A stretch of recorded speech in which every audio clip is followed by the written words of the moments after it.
RTX 3090 vs 3080. The next generation of NVIDIA GPUs has arrived. The new Ampere architecture promises a major performance increase, and NVIDIA has made some bold statements about its gaming ability. Both the RTX 3090 and RTX 3080 are incredibly powerful cards that reside at the top of the stack. They are, however, some of NVIDIA's most expensive mainstream cards to date. Here is how the two stack up in terms of efficiency, features, and price. Stick to the end, as we will share game tests as well. Before we start, go ahead and subscribe. Also, press the bell button to get the latest updates. Without any further delay, let us start. Both the RTX 3090 and 3080 made their global debut on September 1st, 2020. The RTX 3080 is available for $699, while the 3090 is available for $1499. The prices or release dates that we are telling you are only for NVIDIA's Founder Edition cards. MSI, Power Color, Palette, Gamewood, and Inno3D are among the add-in board partners, who have already revealed their own versions of the RTX 3090, 3080 and the 3070. With so many choices for each of these top-tier GPUs, it is possible that third-party alternatives will arrive alongside or shortly after NVIDIA's own Founders Edition options. Depending on their cooling and clock rates, their pricing is a combination of marginally cheaper and significantly more expensive cards. If we look at specs and performance, despite the fact that NVIDIA has not confirmed it, it appears that the 3090 is replacing the Titan RTX, which is supported by the specifications. NVIDIA's top-of-the-line Ampere GPU matches the Titan RTX with a huge 24GB of GDDR6X memory. With 10GB of GDDR6X, the RTX 3080 is more conservative, but both cards increase memory speed and bandwidth over the previous generation. The 3080 outperformed the 2080 Super and 2080 Ti.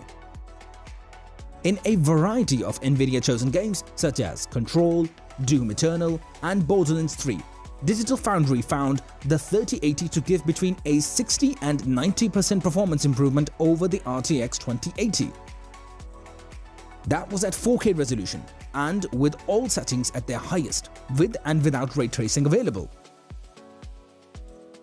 Even though DLSS was needed to achieve a comfortable 60 frames per second at 4K with ray tracing at its highest setting, this is still a remarkable achievement that demonstrates the 3080's progress over its Turing predecessors.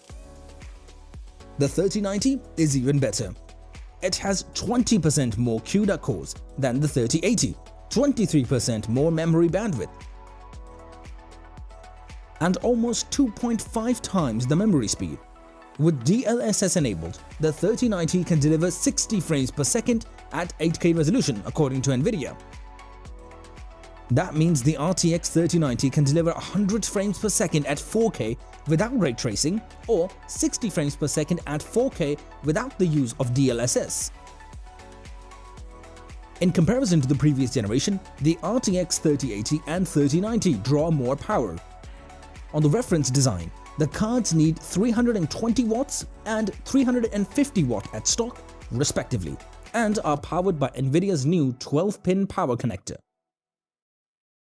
Third-party solutions seem to work just fine with dual 8-pin connectors, so NVIDIA's latest connector design might not be essential. Both cards wanted a new Founders Edition cooler, with a dual push-pull fan design and a V-shaped PCB to keep them cold. Despite the increased efficiency, NVIDIA claims that this new design allows air to flow more easily through the case, allowing the cards to run at much lower noise levels than previous generations. The RTX 3080 is a significant improvement over the RTX 2080 and GTX 1080 Ti. Make sure your power supply can support the RTX 3080, as NVIDIA's latest Ampere GPU architecture and ultra-fast GDDR6X memory modules draw a lot more power than previous GeForce generations. The new cooler makes the 3080 a big card, almost an inch longer and slightly taller than the 2080 Ti. The 3090, dubbed a BF-GPU by Nvidia, is 12.3 inches long and 5.4 inches tall, a full inch taller and longer than the 3080. This raises some concerns about clearance in smaller situations. Since it's a triple slot design, it won't fit into a mini RTX case or a motherboard. Despite these improvements, third-party alternative cooling designs are likely to be more powerful, louder, and larger. The 3080 and 3090 are built around ray tracing and DLSS. With ray tracing allowed, Nvidia's redesigned RT cores offer up to 2 times the performance of Turing. Both cards offer higher frame rates with ray tracing and higher resolutions when paired with DLSS when compared to the last generation. Despite the fact that 4K is the current priority, both cards support 8K through 3 HDMI 2.1 ports and a single DisplayPort 1.4a port. Nvidia's benchmark showed the 3090 achieving over 60 frames per second at 8K with ray tracing and DLSS in games like Apex Legends and Destiny 2. Nvidia Reflex is also new to the RTX 30 series of GPUs. You may use Reflex to minimize device latency in competitive games if you have an RTX 3080 or 3090 and a G-Sync display. With Reflex switched on, Nvidia's benchmarks show a moderate improvement in overall device latency and a significant improvement when combined with a high refresh rate monitor and a 30 series GPU. A new RTX I/O is also intriguing, as it could use the GPU to manage data decompression from storage, allowing developers to take better advantage of PCI Express storage drives for faster load times and reduced pop-in. However, since the GTX 10 series, this feature will be available on all Nvidia's GPUs. The only major difference between the 3080 and the 3090 is that the RTX 3090 supports dual-core GPU setups via SLI. The RTX 3080, on the other hand, does not help this, so it was likely to have more RT and Tensor cores. We would like to suggest the RTX 3090 over the 3080 because of its outstanding specs, but we cannot because of the price. In terms of being a Titan RTX replacement, the 3090 is an expensive card built more for media creators and data scientists than gamers.